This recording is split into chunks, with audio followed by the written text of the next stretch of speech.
The fight over lethal injection in Nevada continued in a courtroom today. 3 drug makers are trying to stop the state from using their drugs to execute convicted killer Scott Dozier.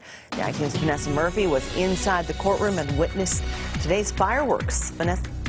The director of Nevada's Department of Corrections, or NDOC, testified today, and he's in a tough spot. By law, he is responsible for carrying out a death sentence, signing off on the drugs, and more, but drug companies don't want their medications used for lethal injection. Still, the state obtained the drugs through a third-party seller, and the pharmaceutical companies are now suing the state. Here's Director James Zarenda answering questions from drug company Alvogen's lawyer. Do you recall that, in fact, the ACLU had to file a lawsuit to force you to reveal whose drugs you had? And that you actually opposed it and you didn't want it disclosed? That is correct. Right? And in fact, the reason you didn't want it disclosed is because you thought the minute that they found out, they'd take action against you. No, that is not the reason. Clip 2. And that's just one example of how Director Zarenda was grilled. The drug companies had a team of attorneys and staff. Zarenda said he understands the drug companies could face protests and even boycott if their drugs are used for lethal injection, and he believes the fight is about money. Here he is answering questions from an attorney for his side. That would be the state. By law, who are you required to consult with regard to the lethal injection protocol? Just the state medical officer. Are you required to inquire or consult with drug companies? No, I'm not. And you mentioned that if NDOC did something illegal, NDOC would give the drugs back. Absolutely.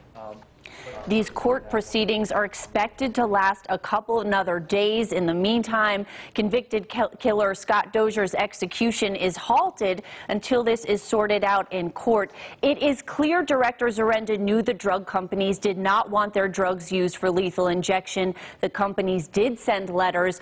The question now is, should the state have to give back the drugs even though the state purchased them through a third-party seller? Again, the director and the NDOC are tasked with fulfilling the death sentence now that Dozier said he wants to be executed. And a point brought up today by the state, taxpayer dollars spent on the preparation for his execution already, and how this affects victims' families. Back to you. Thank you, Vanessa.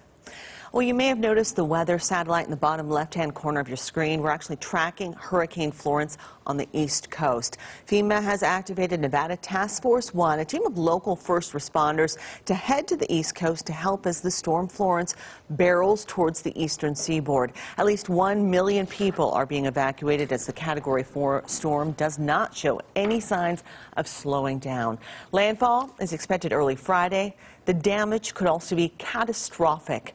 We'll have more coverage on Florence as well as the tropical storm threatening Hawaii. That's all coming up at 6:30. And of course, we are also keeping an eye on our weather here. We've got Sally Jaramillo keeping an eye on the skies. We've got some winds out there, Sally. Some winds, and it's going to start to get gusty as we head into that nighttime, 11 p.m. to that midnight hours. Really, winds are persisting all the way into your Thursday, and we can take a live look outside where we do see some breezes already kicking in, and you can see your current conditions staying at 99 degrees. Lots of sunshine for you. Humidity staying 6%, south winds persisting 15 miles per hour.